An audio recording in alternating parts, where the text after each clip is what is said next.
لو انت زيي فغالبا ليلك بيبقى كده. بعد يوم طويل ومجهد تروح تغسل سنانك، تلبس بيجامة عليها يودا، تدخل السرير، تطفي النور، وبعدين ولا حاجة تحصل.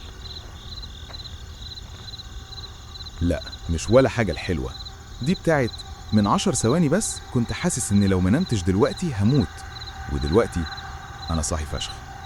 تحاول تقفل عينيك على الآخر أو تقول لنفسك لا، أنا مش صاحي، أنا بس ممدد في وضعية مريحة. خلاص كده اتحلت. بس طبعا لا، الساعة شغالة وانت بتبقى أكتر وأكتر متوتر عشان كل ثانية نوم بتضيع، وعشان بكرة هيبقى أسوأ.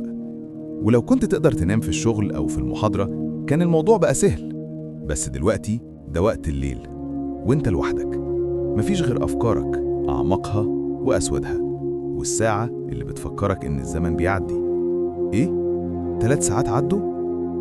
لو الكلام ده حاسس إنه شبرك فالفيديو ده معمول عشانك، لأننا جمعنا أحسن نصايح وحيل تزود فرص إنك تنام بسرعة. وقبل ما نخلص هنقولك كمان على طريقة مشهورة بيقولوا إن البحرية الأمريكية بتستخدمها عشان تنام في أقل من دقيقتين. بس خلينا نبدأ ب7 حاجات لازم تعملهم قبل النوم.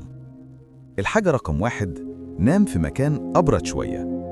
حرارة المكان اللي حواليك خصوصاً عند راسك وجسمك من أكتر الحاجات اللي الناس بتستهين بيها، مش بس بتأثر على إنك تنام ولا لأ، لكن كمان على جودة نومك.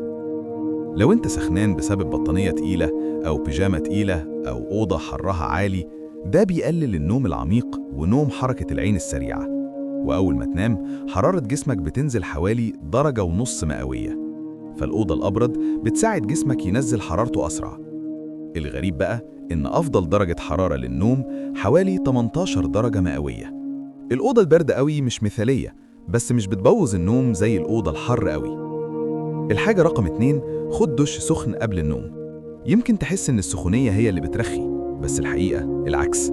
لما جسمك يبقى في حرارة عالية الدم بيروح للجلد عشان يبردك، وأول ما تخرج من المكان السخن الحرارة دي بتطلع بره وحرارة جسمك الأساسية بتنزل بسرعة، وده بيخلي جسمك ومخك يفتكروا إن ده وقت النوم. الحاجة رقم 3: شيل الساعة من قدامك. إنك تبص على الساعة وتحسب نمت قد إيه ده مش مفيد خالص، بالعكس ده بيزود الضغط والتوتر وبيخلي المخ صاحي أكتر. الحاجة رقم 4: قلل الكافيين والنيكوتين. القهوة، الكولا، بعض أنواع الشاي وحتى الشوكولاتة ممكن تفضل في جسمك لحد 8 ساعات، والنيكوتين منشط يعني بيصحيك. وبرضه بلاش أكل تقيل قبل النوم، ولا تنام جعان قوي ولا متخم قوي. الحاجة رقم 5: الحركة بتساعد بس في وقتها. الرياضة بتساعدك تنام، بس لو قبل النوم ب2 أو 3 ساعات ممكن تصحيك. نفس الكلام على القيلولة، حلوة بس بلاش بعد الساعة 3 العصر. الحاجة رقم 6: هدي نفسك قبل النوم. لو جسمك عايز ينام بس دماغك شغال يبقى مخك لسه مش جاهز. اقرأ كتاب، اعمل حاجة هادية في آخر ساعة قبل النوم عشان تهيئ نفسك. الحاجة رقم 7: اتعرض للشمس في النهار وقلل الضوء بالليل.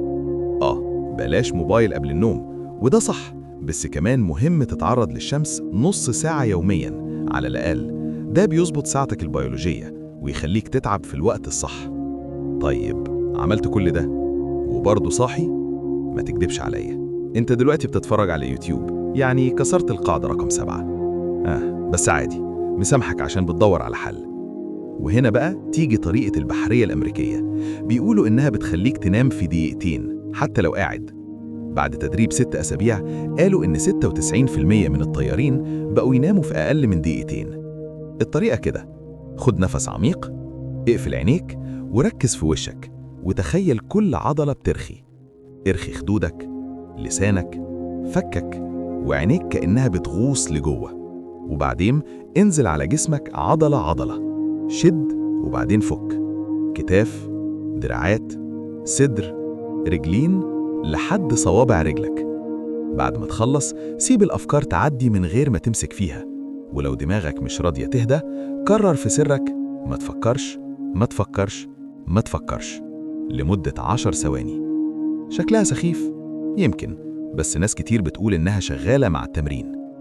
وآخر نصيحة وأهم واحدة: نام واصحى في نفس الميعاد كل يوم حتى الويك اند. هي رخمة، بس جسمك بيحب الروتين. ولو بعد كل ده لسه مش نايم، قوم من السرير واعمل حاجة هادية ومملة لحد ما تنعس. شكرا إنك اتفرجت، واستنوا بلاي ليست كاملة عن النوم، وما تنسوش تشتركوا وتفعلوا الجرس. أيوة، الجرس هو مهم فعلا.